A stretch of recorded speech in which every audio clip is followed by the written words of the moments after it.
Hello, welcome to the Elevate Your Wellbeing podcast. We are on episode 13, and we are a few days out from the first quarter moon in the sign of Gemini.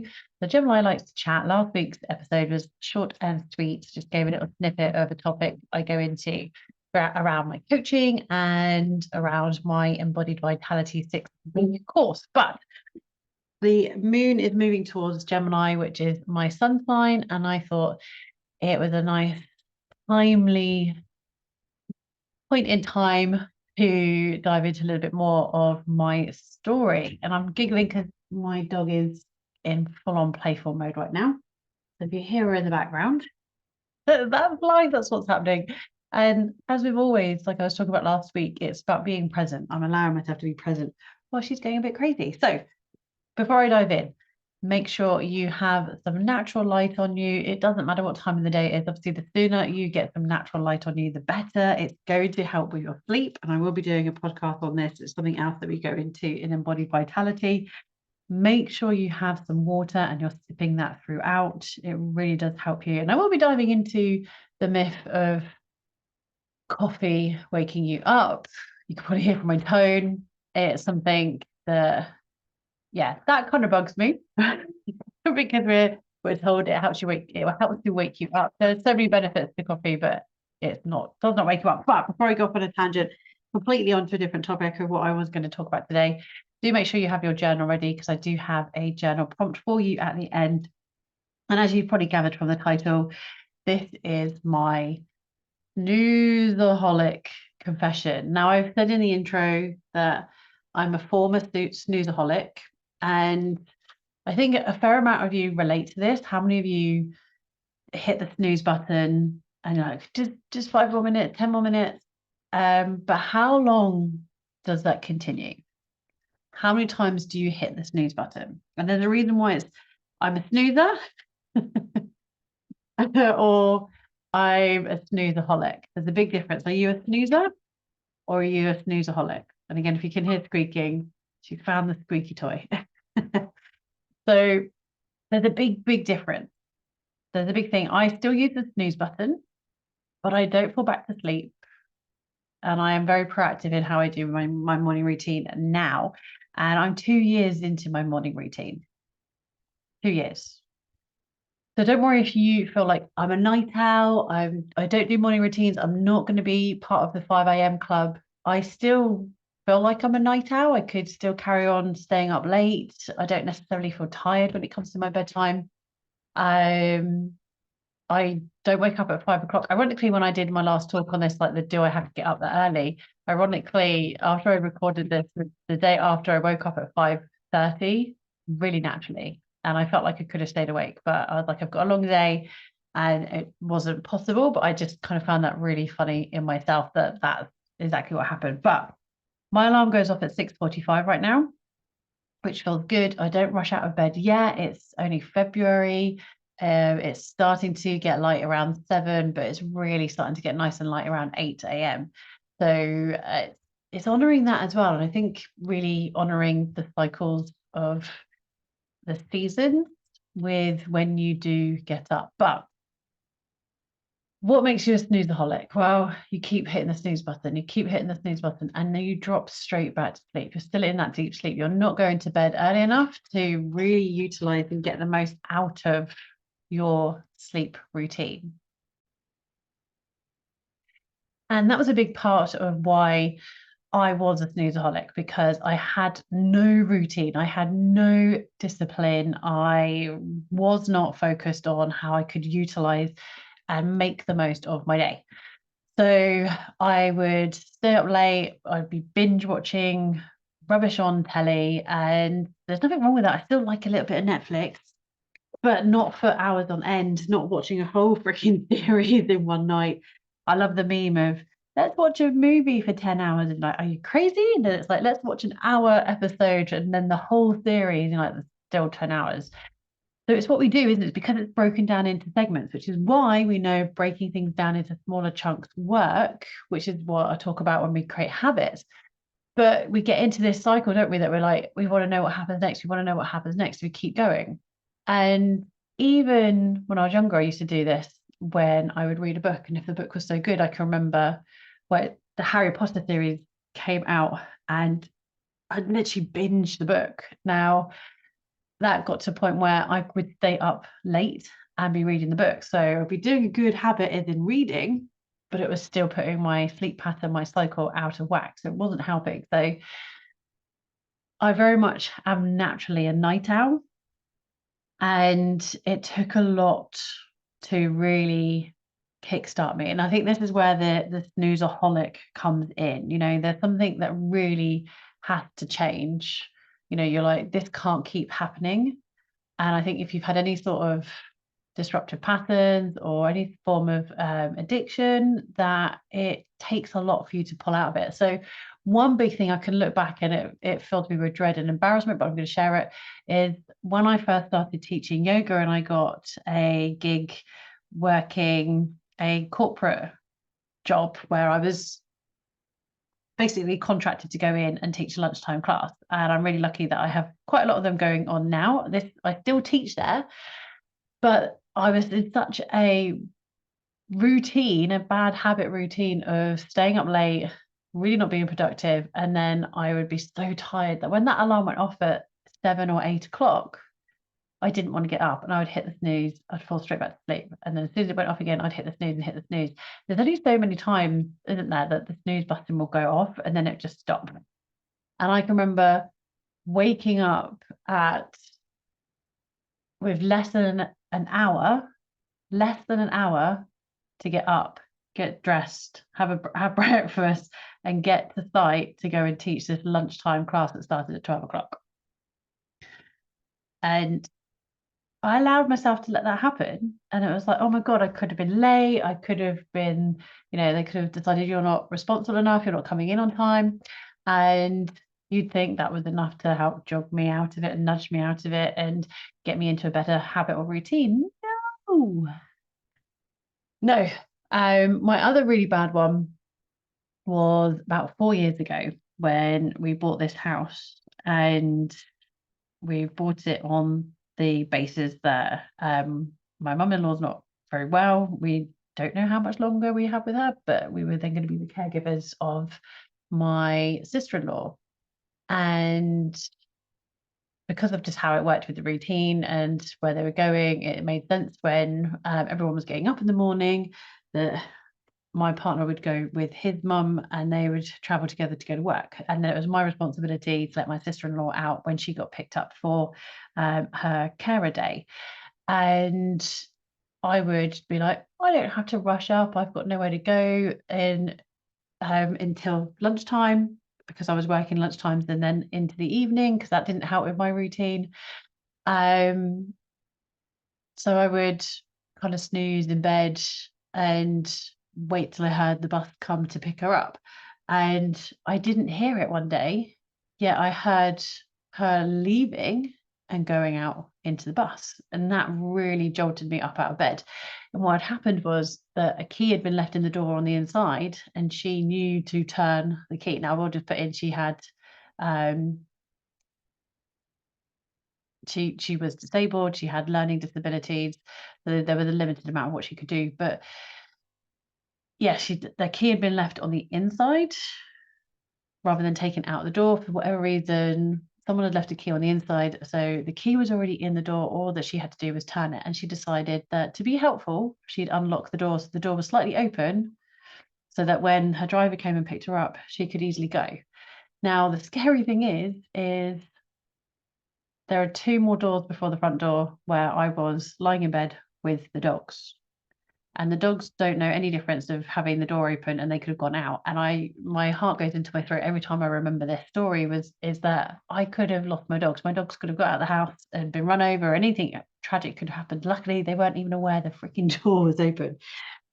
But was that enough to drop me into it? No, because that was over 4 years ago. It was 2 years later that I decided to create a morning routine. So it was something that I had to have these things happen to me that, looking back now, I'm like, oh my God, something, I could have lost a really good business opportunity, something really bad could have happened to my dogs, or worse. I mean, we do live in a really nice neighborhood, so that doesn't worry me, but you still don't know. Anyone could have got in the house because the house was unlocked, or the dogs could have got out and something could have happened. So you think that would have jolted me into it, but it was actually the end of 2020. And I've spoken about this a lot more on my Instagram and share that on Facebook. That it's amazing since 2020 how many of us have been affected by anxiety and depression. And I've looked at stats just for the UK, because obviously that's where I'm from, that's where I'm based. And the people that have been reported as feeling depressed and anxious was nearly double what it was the year before in 2019. It was like 11.8% of people said they felt that way in 2019, and then a year later, 2020, it was just under 20%. So many people have been suffering from this. And I think that was where I was looking back. I can really see that I went into survival mode. And that's what really jolted me into it. It was that third time's the charm. That's what really jolted me into thinking I need to do something to take control back of my mental well-being. And for me, that was a morning routine. And it was encouraged by the group I'm in for my online business, which is affiliate marketing or passive marketing, because we need to have these different channels of income. And if you would like me to go more into health and wealth, like well-being, they all intertwine. If you would like me to go into that a little bit more, do let me know. I'd love to hear what topics you'd love me to dive into more. But the platform that I was in at the time, because I'm part of these training platforms, because obviously, we don't get taught in school. Even if you go to business school, we don't really get taught in school how to create a business, how to look after ourselves, how to look after our well-being, health-wise and wealth-wise, until it was highlighted in this training platform. They're like, right, we're going to do a 6-week training like challenge. And week 1 was, let's create a morning routine. And I'm like, I'm here for business. I want to learn about business. I'm a yoga teacher. I know all about well-being. And I really didn't know the benefits. And that's why I talk about why I expand more in the last few years. I've expanded more into coaching, because there's, coming back to the holistic, as in the whole point of view of your life, your health and your well-being and everything else around it. If you look at the wheel of life in this sense, there's so much more that helps you feel abundant and healthy mentally and physically. But it was, I was like, I'm here for the business side, but we're going to dive into a morning routine. And so January 2021 was when I started this morning routine, because it was encouraged, and it literally started as no more than 15 minutes. And that was really what pushed me into this morning routine and made me realize that a morning routine can have this incredible impact on your mental well-being. And this is why I love talking about morning routine so much. So if you do hit the snooze, if you're a snoozer, if you're a snoozeaholic and you're ready to release it, this is why I would love to work with you as your coach. Now, I do lots of different packages with regards to this. You could do a 90-minute, so an hour and a half, one-to-one, it's just you and me, online on Zoom. And we dive into what you're wanting to create, where you are at the moment. We have a little reflection on that. And then we see what we can do to create a better version of yourself, to expand into that better version of yourself. There's no right or wrong time when to start. You don't need to feel ready. It's taking that step. That's when you really step into that power of creating a life that feels good mentally and physically and emotionally. It's really empowering. And that was, like I said, that's what really shifted it for me, was going through these motions, but it was really noticing the impact on my mental well-being in 2020. And I was like, right, something needs to change. And that something was as simple as creating a routine. And I noticed that during 2020, because when we were in the lockdowns and wasn't physically going out and teaching, I had so much more time that I wasn't rushing around here and there. And I look at my routine, and I hear this from so many incredible and, for me, very inspirational businesswomen who really focus on building business and health and well-being. Yet they were encouraging their clients to be healthy and look after themselves, but they weren't doing it for themselves. So they weren't taking the lunch breaks. They were squeezing in all the clients and working silly hours, which is what I was doing. And I do share that a fair amount on my Instagram. Like a typical Wednesday, for example, for me, I would be out of my house at 8:30 a.m. I wouldn't be home again till 9:30, quarter to 10 p.m. And I would be lucky to have a meal sat down. And that could have been most likely dinner. So I would have rushed breakfast, I would have rushed lunch if I had lunch. And it really wasn't healthy. And that really impacted my evening routine because I was teaching 7 p.m. till 8 p.m. Originally it was 6:30 till 8 p.m. because I was doing an hour and a half prenatal yoga. And then when I stopped teaching prenatal, I did 7 till 8 p.m. And then I did an 8:15 till 9:15 class. So when I'm out at the studio, if I was I was wrapping up at 9:15, and then I wasn't getting home till I'd locked up the studio. And then because I'd left home at 6:30, to go out and teach, I probably hadn't had, most of the time, I never had dinner until I got home. So I was eating dinner at like quarter to 10 when we should be wrapping up and going to bed. And that then had that massive impact. So I was like, well, I've just eaten, so it seems a bit pointless to go to bed now until at least midnight. And then that's had that huge ripple effect on my routine. So if you're listening to this, my invitation is to have a look at your lifestyle. What are you doing? Remember last week's episode, are you a human being or are you human doing? What are you doing that's really impacting your routine? What's really impacting your sleep? Because you could be as healthy as you like, but if that sleep is off, if you're not getting 6, 7, 8 hours of deep, impactful sleep, then that's really going to have a knock-on effect. And when you're booking a coaching session with me, we will dive into your sleep, how your sleep looks massively, because that is a huge, huge thing. And I know I got diverted along the way somewhere because I was chatting about the different types of coaching sessions I do. And I'm a lot more focused when we when we have coaching because it's all about you. I have nothing in front of me guiding me with this. I'm just riffing on a topic that I wanted to share with you today. So I've got the 90 minutes, an hour and a half coaching sessions. These are one-on-one. I only offer 4 of these. So 4 people a month can book a 90-minute session. And once all 4 in the month have been booked, then you can't book in with me again till the following month. But the reason I do this is because I then have that time for you to have more coaching if you wish to. So there's 2 coaching packages after that. There's a 3-month or a 6-month. And if you book a 3-month or a 6-month within the week after having your 90-minute, you can take your credit from the 90-minute, which is it's 222 at the time of this going out, £222, or whatever it is in your currency, that will get converted.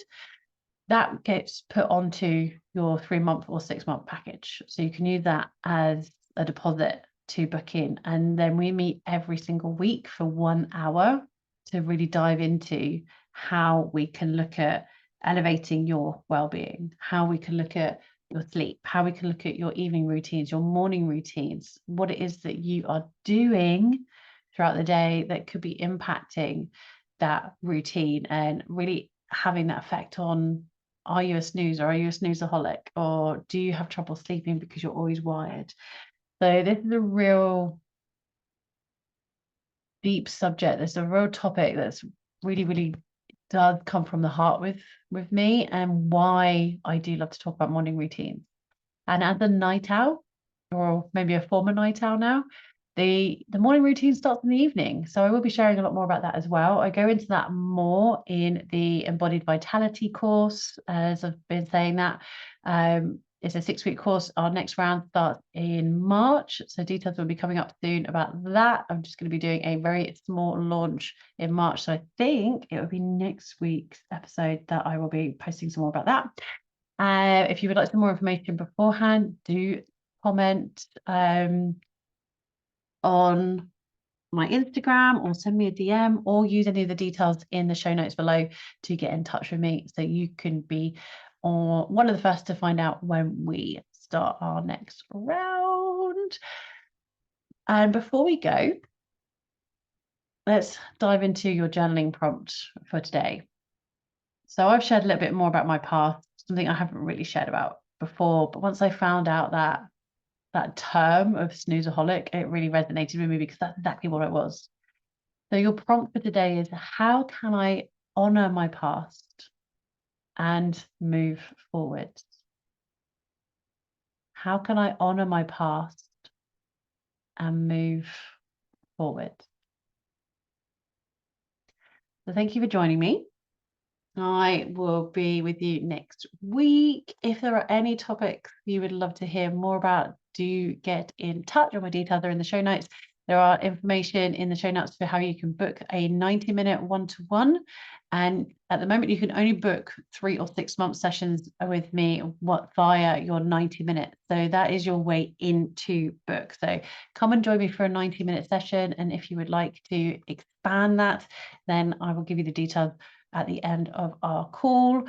Or if you want to start your morning routine, if you are fed up of being a snoozer or a snoozeaholic, let's get together in my Rise and Shine Wellbeing membership and start a morning routine in just 15 minutes or less every single day. Remember, that's 1% of your day. More details are in the show notes for my wellbeing membership and how you can join. And I look forward to seeing you next week. Take care.